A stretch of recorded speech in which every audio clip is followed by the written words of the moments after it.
okay, okay. Okay means your share. Okay means rat. And maybe she pronounced it, she meant to say, oh, I had my share of. She now said, I had my okay. So that's why I had my rat off. So something like that. And that the king would just laugh indulgently, like, okay, I get what you're trying to say, but it sounded like so that thing. He would just laugh indulgently. But other people will laugh. They'll laugh so that they can mock her. And then Rugar just took this scene in, and it took him back to when he was 12 and visited the English court with his father. But now he was not the target of that mockery. It was his wife.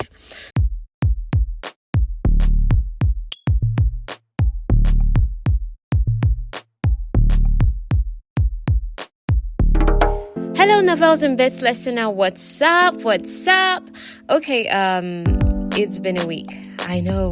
We're supposed to see you on Thursday. What happened? Okay, here's the deal. Life hasn't been predictable lately. So based on the phase that I'm currently at, I have to only release podcast episodes on Monday for now. This arrangement is not permanent. So when things are a bit stable and more sane, I would continue 2 episodes a week. But for now, we'll focus on 1 episode a week and on growing the community, because I still have to create materials for advertising, the reels, the riffs, the quotes, all of that. So, and I still have to work an actual job that pays money and bills to support all this. So this is me apologizing. Really, I am sorry. Honestly, I am. That, especially if you are someone who really looks forward to this podcast, thank you so much. And just know that it's going to keep coming. It won't come twice a week. So I hope you can be patient with me and still know that at least I'll show up weekly, unless it's a week when we have breaks, because I said after episode 30 or so, we'll go on a 2 or 3 week break, to just give space to have more stories, some haven't interviews done, and some other things sorted out for the podcast. So with all that, please, I ask you, forgive me, be understanding with me. And I really appreciate you so much. I really do. Especially you who text me all the time to tell me, oh my God, this story, this guy did, this girl did. And I'm like, yes, I thought that same thing too. Honestly, whenever I do things like that, that's the best part. I'm like, yes, that's why I'm doing this. Let's riff about this thing. Let's get mad about this story. Honestly, that's the best part about doing Novels and Beds, neighbor. Now that we've gotten that riff out of the way, very necessary riff today, let's get into today's episode. So we've been on the story of Rugar and Corrie. That's Behind Closed Doors by Betina Krahn. That's a story we've been on for 2 Mondays now. So today we're going to finish the story. Hallelujah, finally. So it's still pretty long. Honestly, yeah, I know.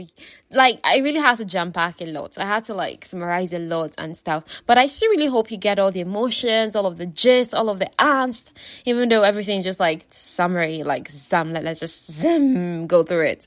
So that's what today's about. Okay. Now, just a brief recap of the story. We know that Rugar Carlson is this guy from Sweden who was sent to England as an ambassador. Go and make relations between the Swedens and the English better. Okay, I'm going to do that. But in addition, I'm going to take my revenge, because the English were bad to me and my father when we went there when I was 12 years old. So he goes there, and the first person he decides to take revenge, on, or rather take revenge through. One thing about revenge is that people are involved in revenge, whether it's the people who did it or the people who didn't do it, but people are involved. So, and the person who wanted to take revenge on chiefly was Elizabeth of the Queen Elizabeth of England. And the thing she values the most in her life is loyalty of her maidens, her ladies' maids. And her favorite at the time was Corina. And the thing is, Corrie caught the attention of Rugar. He ended up falling in love with her. They got into this compromising situation. Elizabeth had no choice but to order them to get married. But even then, she was still trying to separate them, try to steal Rugar out in the night, because she didn't want to entertain the idea that Rugar won by finally stealing her pet from her. So she tried to really separate them, adopted Rugar twice. So after the second time, Rugar had no choice but to now abduct his wife and accidentally his wife's cousin Anne, and they all kind of got on a ship going back to Sweden. That's where we're at currently. But then on the ship, he had to now explain to Corrie, see why I did what I did. Your queen abducted me. But Corrie has this innocence, generally. She tries to see the best of the world, best in people and stuff like that, including Elizabeth, because Elizabeth has her good parts, but she's also a monarch, so she also has her evil side. So Corrie never really saw Elizabeth's evil side, because Elizabeth more or less took Corrie like her own daughter, her own self. Do you get? So Corrie could just see her through this rose-colored lens. So when they're like, your queen did this, your queen did that, she's like, no, my queen is not capable of this, and things like that. And, in trying to expose Elizabeth's bad side, Rugar ended up exposing his own bad side to Corrie. So that kind of created a rift between them. And Rugar was feeling bad about it, but he left Corrie to her own privacy on the cabin. Do you get? And fortunately for Corrie, Anne is on this trip with her. So it's actually Anne who intervened, and we'll see how she sorted out the whole thing. Yes, so this is a recap of what we have so far. So let's finish the story. Okay, start. Go. After Rugar left the cabin, because, he and Corrie just fought and stuff like that, he wasn't in her good graces, because now he had revealed that he actually came to England for revenge and she was part of it, but then he fell in love with her and things like that. But Corrie's still like, you meant to be mean to me, and you are not what I thought you were. And she's feeling all betrayed, and she's just feeling sorry for herself in the cabin by herself. And then she's like, well, hold on, it's me that was throwing myself at this guy, Sha. He was trying to keep me away, Sha. And I just ignored all his warnings, my father's warnings, Elizabeth's warnings, all the books I've been reading. I ignored everything. And now this is the result. I found out that the person I married is not who I thought he was. He's just handsome, but his handsomeness concealed dark intentions, things like that. So when Anne entered the cabin and it was cold, she wrapped herself in a thick comforter. And then Anne was like, so what's up with your sad mood? What's going on, Corrie? Corrie's like, she's now saying crying, and told her cousin, I think I made a mistake by marrying Rugar. And then Anne couldn't believe that it was that bad. She's like, okay, tell me exactly what you mean. So Corrie told her how Rugar hated England and bragged that she'd stolen her from Elizabeth. Anne's response was surprising. She was like, yeah, many people hate England. And honestly, Rugar deserves gratitude from stealing you from Elizabeth's clutches. If she hadn't, you would have been a virgin until you are old. Because that's the truth. Elizabeth would have just kept you by her side jealously. As for the man that I married in my own time, Anne was telling her that, see, many of us when we marry,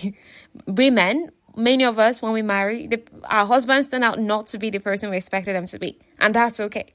Because in my own case now, if I had known that my husband, like Anne's late husband, if I had known that he had bedded a lot of women, I wouldn't have agreed to marry him. But then, because I already fell in love with him, we knew each other before I found all of that out. So when he told me about it, we're able to make fun of it. And then he would wag his brows at me and tell her, I was pressing to get it right for you. Things like that. So Corrie was able to settle down after Anne imparted his wisdom on her. And honestly, what do you think about this wisdom? I'm going to ask you because I need to hear what you think. So that night, a young cabin boy brought them food, extra blankets, hot coals, pail of water. He brought them more food by morning, the other necessities. But there was still no clothes for them to wear, because remember, they just stolen them when they were sleeping. Only blanket, they couldn't bring any dress. So they just have to wear blankets and stay inside the cabin that was so cold. So Anne was like, oh God, they're just wearing a blanket and this, I'm starting to feel like a horse. One without a rider. I mean, she just made a dirty joke there. Corrie was like, I can't believe you can make this kind of joke at a time like this. Do you understand? But at least it helped for some comic relief. Then by mid-morning, the men came to offer a solution to the clothes problem, like Thorne and Rugar. They were like, okay, the truth is you can't go on deck because you don't have clothes.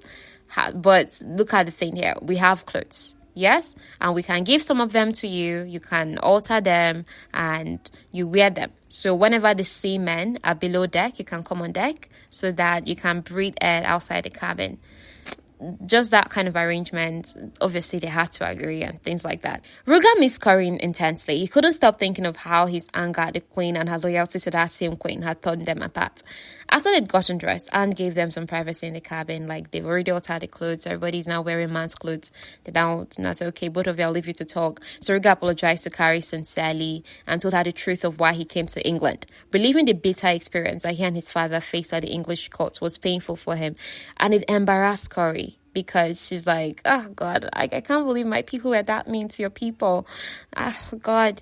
But it also made her remember how Anne had spoken that, okay, Swedes are barbarians, you understand? So they treated them based on if are barbarians, they're not high class like us, things like that. So Elizabeth had mocked his father's weaknesses because he couldn't dance, he couldn't quote a pretty verse, he couldn't play lute.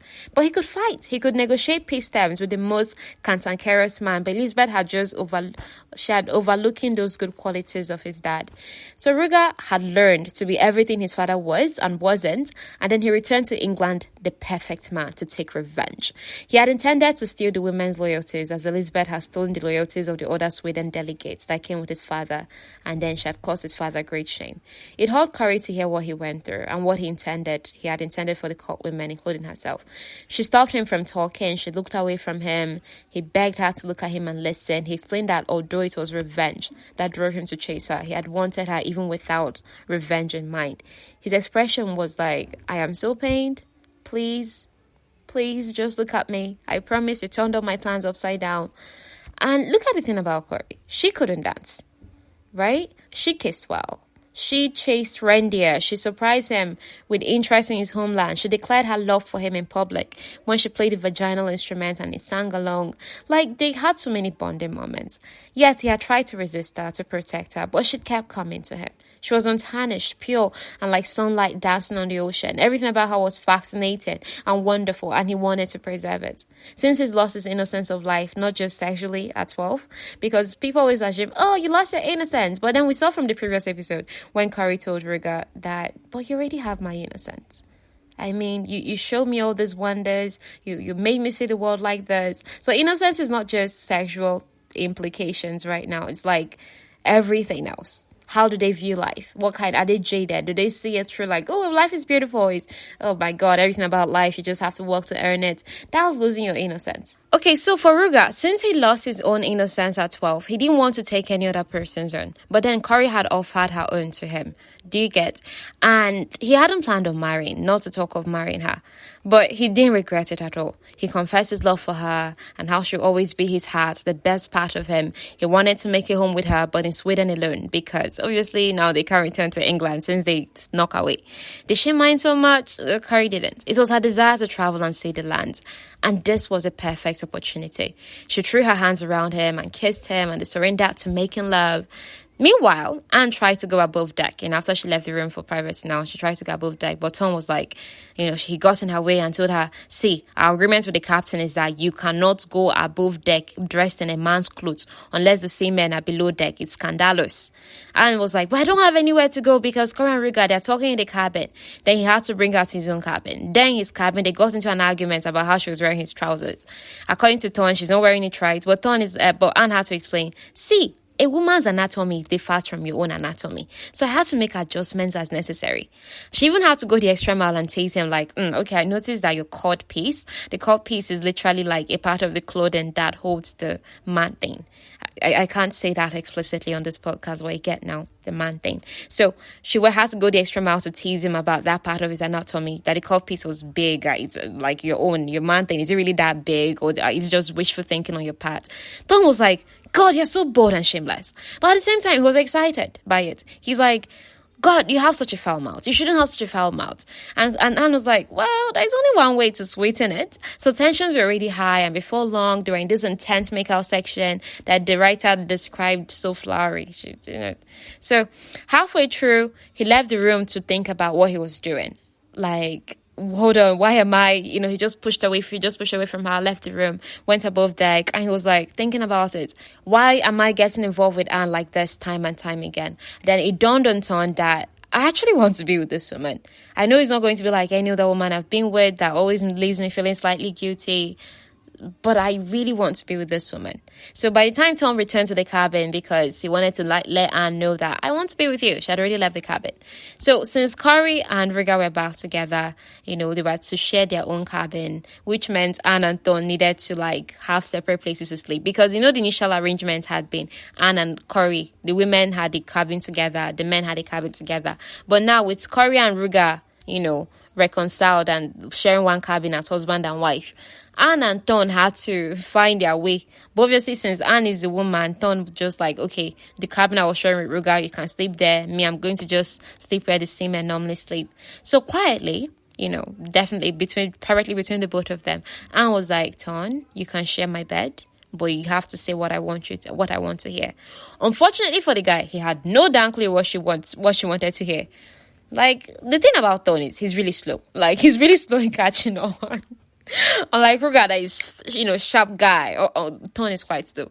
But I think it's part of his charm. If let's say he was the main character of this book, and I would like to on him, you'll find that really charming. So now the entire journey to Sweden lasted 2 weeks, because that was not, the weather hadn't changed much and stuff. But this was December, I think, early December. So Corrie spent time learning Swedish words while they were still traveling there, while Anne spent time torturing Ton subtly. In the eyes of every other person, she was insulting him because he's not cheerful, because he's always maybe mean face. But between both of them, they knew what she was doing to him. So on their last night on the ship, Tom finally figured out what Anne wanted him to say. So he came out plain and simple and told her, I want you. That's a huge step for righteous Tom. Again, when we read these things, please consider the times. The boldness, the morality, the sensuality, all of those things. They were quite brazen in those days. I mean, all they did was live, make love, have properties, do war. This is their time. The Tudors is a very morally shaky time in history. So just take it like it is. Okay? So when they arrived at Stockholm Harbour, the four of them now, they've arrived now in Sweden. So the harbour just reminded Corrie of London's own. And this made her feel both relieved. Oh, okay, at least this is not too different from home. And disappointed, because I have waited all my life to travel and this is it, So the men, on the other hand, they were nervous about what the king's reaction would be to their return. I mean, they had abducted 2 high-born English ladies and brought them to Stockholm after all. The news of what they'd done was bound to get to the king eventually. So they got to Rugar's house and he introduced the women to his servants.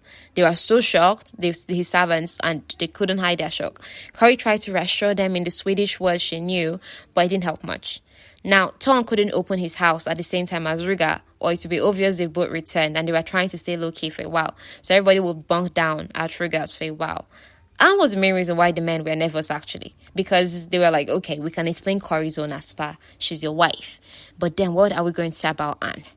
Anne now surprised everybody. She's mainly Corrie and Rugar, who didn't understand her sudden change of hearts, She was like, oh, don't worry, I can say that I accompanied my cousin of my own free will, so there'll be no trouble from my own end. So that kind of made them breathe easy. But they were still all shy, staying low-key, wanting the king to know they were back yet. So for the first 3 days after their return, merchants, tradesmen, seamstresses, they were snuck into the house so that the women could select fabrics and start measuring, to have their new clothes made now, since they didn't come with any clothes. They were able to buy 2 gowns for the time being so that the women can be wearing while their clothes are getting soon. So soon, Christmas celebrations was 3 days away. Corrie tried to make the preparations a secret. She tried to hand the housekeeper, let them plan things. But then there were language and cultural barriers. In fact, the housekeeper, when Corrie would be trying to just communicate in words, this, that, you later, this one, the woman would just keep straight face she does not know what Corrie is saying. So Corrie would look like a fool. So Rugar literally walks into that situation where the housekeeper was disrespecting Corrie, and he's told her, I answer your mistress. Rugar was mad. Why are you disrespecting my wife? What's that? Do you get? So Christmas celebrations were held. It was a lovely affair. They went to church, had a small but lavish dinner. Corrie played the vagina, Christmas songs on the vagina. Rugar sang along. Servants even gathered at doorways, and many of them were smiling. And so Corrie was making progress small in their house. Then the day after Christmas, the secret came out that Rugar was back and the king now sent for him. Corrie asked Rugar to take the solid gold arrow that Ton had won in archery to the king. That time now that Ton won arrow match now at the English tournament. So he's like, okay, just carry that arrow, that solid gold arrow he won, take it to your king and tell him that the queen sent it as a token of how the king's offer of friendship have found its target in her heart. Corrie hasn't died. So it worked. The king, and another thing that made the king believe this is that he had received that false letter now that Elizabeth sent. That time Rugar was still impressing her. She sent a letter, she was praising Rugar and thanking the king for the gift he sent. As far as the king was concerned, Rugar's trip to England was a success. But how far his English wife now? So Rugar had to now spin this love story that was half true, that he laid eyes on Corrie on the tournament day, he fell in love, he pursued her, won her over, that even the queen had sponsored their vows, thrown a wedding feast for them. But the reason why they had to leave England early is because his wife's family is against it and things like that. So he honestly added at the end that he hoped that the wife left England, that it will not wound England and Sweden's relations. So Oga really made it look like like he made everything make sense. All the actions so far make sense. Just a fine blend of truth and lie. So King Johan was entertained. He was like, as Rugar is a good storyteller, that guy has mouth. So by the time he was done, King Johan was like, you enjoyed though. Your adventure plenty. He was satisfied with him. I was like, you see, in 4 days, you have to come back with your wife.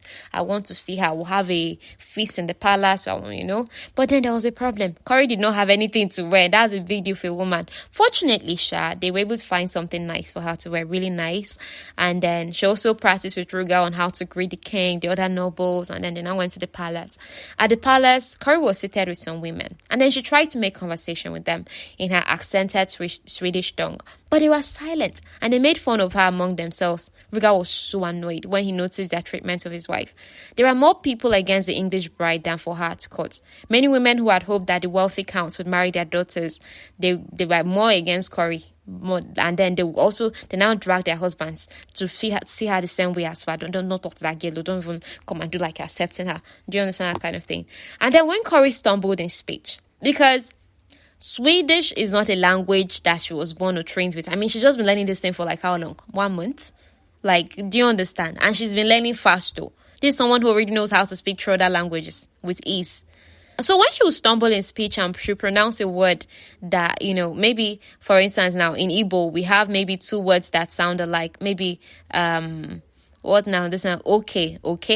Do you understand? Maybe, okay means your share. Okay means rat. And maybe she pronounced it, she meant to say, I had my share of. She now said, I had my okay. So that's why I had my rat off. So something like that. And that the king would just laugh indulgently, like, okay, I get what you're trying to say, but it sounded like so that thing. He would just laugh indulgently. But other people would laugh. They'll laugh so that they can mock her. And then Rugar just took this scene in, and it took him back to when he was 12 and visited the English court with his father. But now he was not the target of that mockery. It was his wife. To make matters worse, the king now invited Corrie to dance, and that's our worst nightmare come to pass. Obviously, you cannot refuse the king. So the king was surprised that, this fine English girl cannot dance. And then he now slowed down the dancing so that he could just teach her small, so that they could do it small. And then he put everybody out of tune. So Corrie was embarrassed, she was humiliated. And then when she now looked at Rugar, he would now look so angry. And she thought, oh my God, he is angry at me. Rugar was helpless as he watched his own kinsmen make mockery of his wife and her efforts to learn their ways. After the dance with the king, Rugar took her to the cat, and then she was now crying. She was asking for his forgiveness, like, took her to the cat as well, let us be going home. She was sorry. She's like, I'm sorry, I don't know how to dance. I'm sorry that I attempted and I failed to speak Swedish. She was like, don't worry, I'm going to study every day. I promise. She was, God, the thing was just tearing Rugar's heart apart. And at this time, Rugar had not told Corrie that I actually feel mad because of how they're treating you.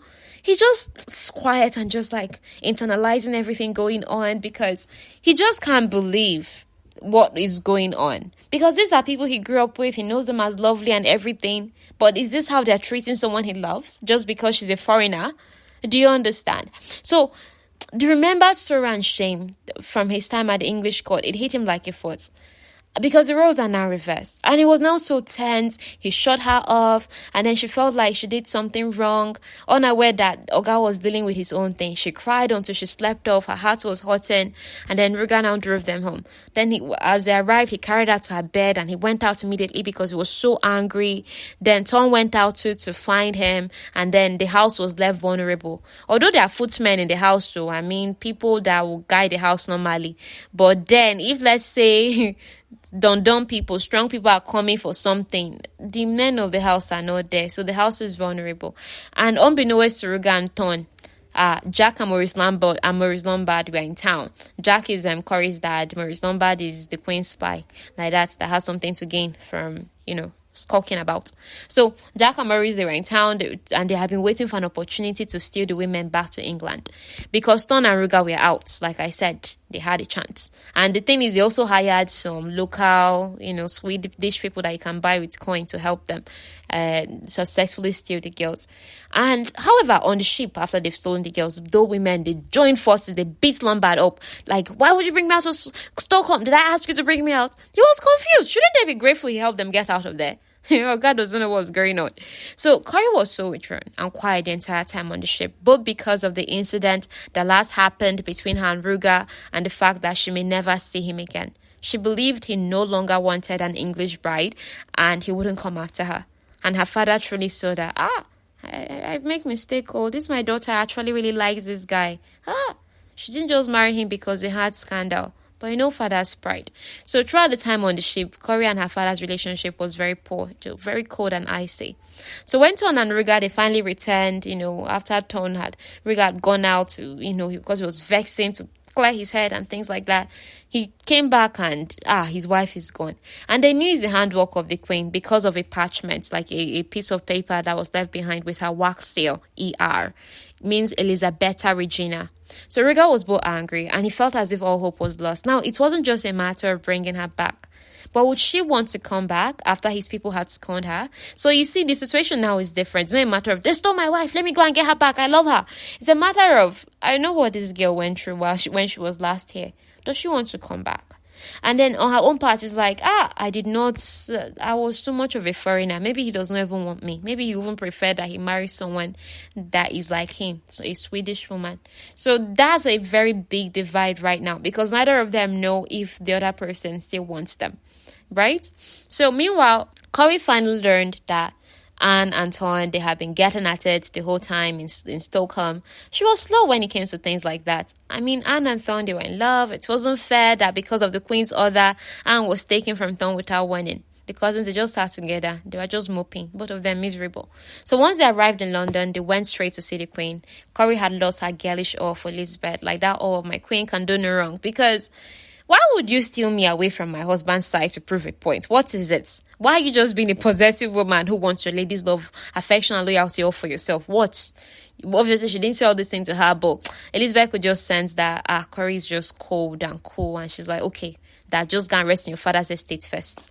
You understand? So Corrie's mom, Mary, she was in her last few weeks of pregnancy, and it was such a high-risk pregnancy. So she was confined to bed rest. She was tired. She was giving up because, my husband is not here. My daughter is not here. What's going on? Everybody, I've not heard from anybody. But as soon as her husband and her daughter, Corrie, her eldest child, came back, she just got ginger again to keep, let me defeat this pregnancy. And then once her and her husband had a chance to talk, like Jack, they had a chance to talk in private after Corrie just excused them. She's like, Corrie looks sad. Corrie's so sad. Jack is like, yes, I made a mistake. I didn't actually know they loved each other like this until after I took her. I just hope that Rugar is hard-headed enough to come back to England and fight for his bride. So after 2 weeks of mourning Corrie, Rugar was just moping about, missing Corrie. She left. This is that dresses now. That time they first arrived on them in Sweden, that they ordered dresses because the women did not have anything, that they ordered plenty dresses. All those dresses now finally arrived to the house, and it was like a wake up call. These are her things, and I cannot be here moping. I have to do something. So he now went to King Johan and now told them that Elizabeth took his wife from him. So the entire court were in shock. Even the ones that laughed and scorned her, they were like, that sweet girl, that lovely girl that adopted Sweden like her second home. No, you have to go and get her back, or we have to bring her back. So we're gonna ask. See human beings. The way they can change mouth. But at least the good thing is that the king agreed. King Johan of Sweden. He now agreed that to make Rugar an ambassador again, so that he can return to England and bring his bride back. Gave him all the credentials and protection that he can use to survive England in any case. So a month after they returned to England, like, these are the girls now. Anne came to Corrie's estate, because when they initially arrived in England, Anne went her own father's estate, Corrie went her own father's estate. But Anne now came to Corrie's father's estate now, and Anne told her cousin, see, I'm pregnant for Tono. She didn't regret it. She had always wanted a child. But her late husband hadn't wanted them to have children yet. So he had been, he's an experienced man now. He knew how to not get a woman pregnant. But he had died before they could get around to making babies. Now, Anne was going to have a child, and she wanted a child, but then, because of the times that it was, her father might disown her, and Elizabeth might punish her as far. You betrayed me, you went and slept with man I did not approve of, and things like that. So 2 months after the women were abducted from Stockholm, this is a full 2 months right now after that date that they stole them away from the house, Rugar and Tom finally landed on English soil. They were undercover as merchants, so they even came with piles of trunks and crates. It was slow traveling with them, but at least also granted them some protection. They didn't want the Queen to even know they were in England yet. If they had their way, they would just sneak in and sneak out of England with their wives, with their women now. Because Thorn is not married to Anne yet, without the Queen knowing. So this all happened on one cool afternoon in March. This whole thing started in December. Now it's already March. You get. So one of Corrie's 9-year-old twin sister came to beg her to help her catch her fawn that escaped from its pen. Remember that Corrie is a deer catcher. So she went into the woods to try and catch the deer. However, when she found the deer had the Sweden's flag on her back. So at once, she knew Rugar was close by. Sweden's flag? That means Rugar did this thing. You get. Remember how all the deer experience they've had. I mean, if you don't, you should listen to part 1 of this story so that you know the deer gist. So Rugar was hiding in the woods, and when she came around where he was, she's now walking, where is Rugar? She's now walking around the woods, and she's now nearing where he was hiding. He came out. So things were awkward between them at first, because neither of them, they're like, should I hug him? Should I not hug him? What should I say to her? So Corrie was just like, okay, what did you come for? And he's like, I came to return the clothes that are yours, as per those clothes that arrived now in his house are her own. So they were made for her in Sweden. And then next thing's like, and I also came to offer you my arms. He now opened his arms out wide. I came to offer you my lips, myself, because it belongs to you. So she now hugged him, and then he held her there. He now admitted that actually he learned that no country, revenge, people, or pride is more important to him than loving her. He worded it beautifully like this. So please listen, because it's a beautiful poetry-like part. He's like, there is nothing more important than this, Corrie. A man can love a country or a people, a cause or an ideal, but they will never ever truly love him in return. They may respect and obey him, may exploit and consume him, may elect and even honor him, but in the still of the night, the loneliness and anguish of a human heart can only be touched and comforted by another human heart. What nobility there is to be found in mankind is found in loving, in the free giving of self to another, in the tender companioning of another's struggles in life. Okay, now we're done. Oh my god. Well, the whole point of this is just saying that, see, none of life is like the whole thing of my country, my people, my this, my that. It does not matter. Those things are not what you are living for. You are living to love someone else, to have companionship, to know that beauty. That's what you are living for, and that's what is important to him. So as he said all these things, tears fell out of Corrie's eyes. She kissed him, and then he's like, oh, Ton came with me too. But luckily for Ton, he had already found Anne by herself in the garden. Their reconciliation was quick. He was so happy when Anne was like, I'm pregnant. And he's like, yes, I'm going to be a father. Yes, I have an heir because he's a baron. Then they snuck up to Anne's room to celebrate. So unknown to the happy couples, all of them doing reconciliation and whatsoever, Lombard had been watching Jack's estate. Lombard now, the king's spy, because the queen suspected that Rugar would be back. And now that Rugar was back, Lombard went to call for reinforcements, So there's trouble brewing. Again. So at Rugar's insistence, Corrie introduced him to her mother, Mary, who was so pleased to meet him. She could tell he loved her daughter, and she just spent many hours. They were talking. Rugar was so charmed by his mother-in-law. He's like, okay, Corrie had taken after this woman's charm and wit, though. Then when Jack now came in, he was like, what are you doing here? Wanted to defend his wife and Corrie from Rugar. But before they could fight, Mary cried out. The baby was coming. While Corrie and the women helped Mary to deliver, Jack and Rugar were downstairs. So they made their peace there. The baby was a boy. Finally, Jack had a son, because up until now, he only had 3 daughters, Corrie and the twins, that 9. But now he had a son and the next L.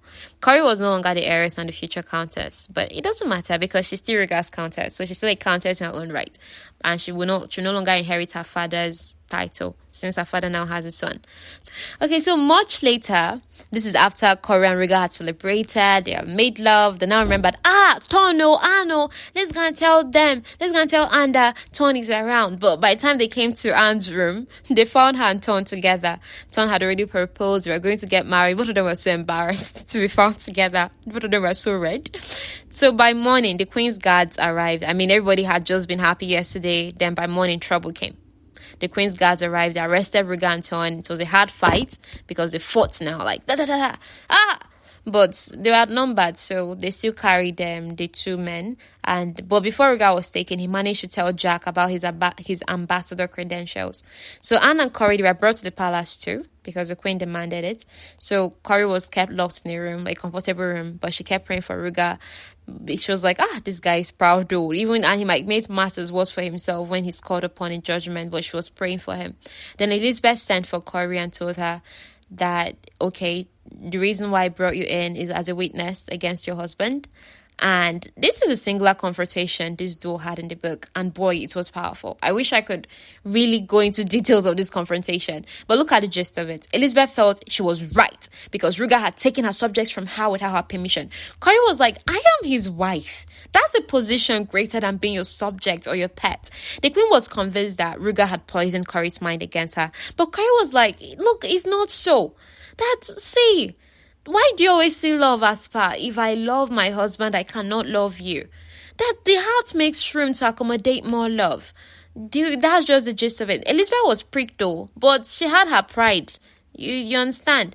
And then she now flared up when Corrie is like, are you not the one that taught me that a woman's greatest virtue is loyalty? Does the Queen lack it too? She's now like, actually, so Corrie was like, even when Corrie was taken away, she's like, I think I went too far by saying that part. But she just wanted to say everything on her heart. So Elizabeth was like, guards, take Corrie back to her room, hold her in there. Then next thing, the Queen's secretary, Cecile, now came later with Jack, like Corrie's father, to see her. She didn't want to see them, but then Cecile now, he knows his way around the Queen and her moods. He had what's his name, Rugar's credentials to prove that Rugar, he's on English soil as an ambassador. You can't just kill him or do anything he wants with him, or Sweden nobles approved of him, or they sent him. But Elizabeth was just too angry to acknowledge this fact. Cecile knew her problem was wounded pride, so he suggested that, let us find a punishment that fits his offense. That look how the thing we can offer Rugar. Let him pay homage to England by pledging his loyalty and service to her. Elizabeth was pleased with this idea because she knows that Rugar is proud, that maybe he'd rather stay in jail and forfeit his marriage than to say that he will serve England. You understand? But then Rugar surprised her. Rugar is no longer the same arrogant man who thought that England is bad or that Sweden is supreme, because he knows now that mankind is innately flawed and he valued love above countries and people. So when he was called before Elizabeth judges and given a chance to make a choice, everybody was there. Ton and Corrie, everybody. He went silent for a long time. Keep everyone wondering. Increase the tension. Then he fell to his knees before Elizabeth and pledged his loyalty to her. He now added, as he did to Sweden.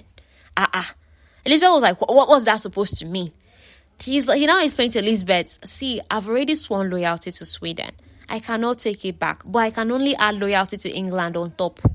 You understand? So Elizabeth was outraged though, but then she now met Corrie's eyes that were pleading with tears, and now reminded Elizabeth of a time when she was innocent and nobler. So she was like, okay, that queen. So I'm going to give you conditions, Rugar, that, see, you're going to be an ambassador both to Sweden and to England. You're going to strengthen their relations. You're also going to make England your principal seat, not Sweden. You can visit Sweden occasionally, and he would serve English interest and purpose with the Sweden courts as per. You work with Sweden to further this relation. Like, you're both an ambassador of England to Sweden and an ambassador of Sweden to England. Do you get that kind of thing? So he agreed to Elizabeth's terms, and then she declared him free to go, like a monarch's power. After all the sorry, after all the long list of you did this one, you did that. You need to see the charges she leveled against this guy. After everything, she's like, hey, you can go. So, you understand? She could have actually done much worse and gotten away with it. But thank God she was good in this scenario. So Corrie just came to kneel before Elizabeth and thanked her. Now, there was still Thorn. Elizabeth wasn't in the mood to have mercy twice in one afternoon. These monarchs. So Rugar suggested a punishment, in quotes. Elizabeth was suspicious, but she agreed to hear him out. Rugar proposed that Thorn should take an English bride, Anne. Elizabeth didn't know they already got along, and she assumed the marriage would punish Thorn, so she agreed. If only she knew. We've come to the epilogue of the story. Later, there was a grand celebration at Jack's estate. I think a month later or so. A lot of noble families gathered for the 3-day celebration. Jack's brother and Anne's father, Baron Henry, he was around too. The brothers reconciled. So the first day celebration was for Anne and Thorn's marriage.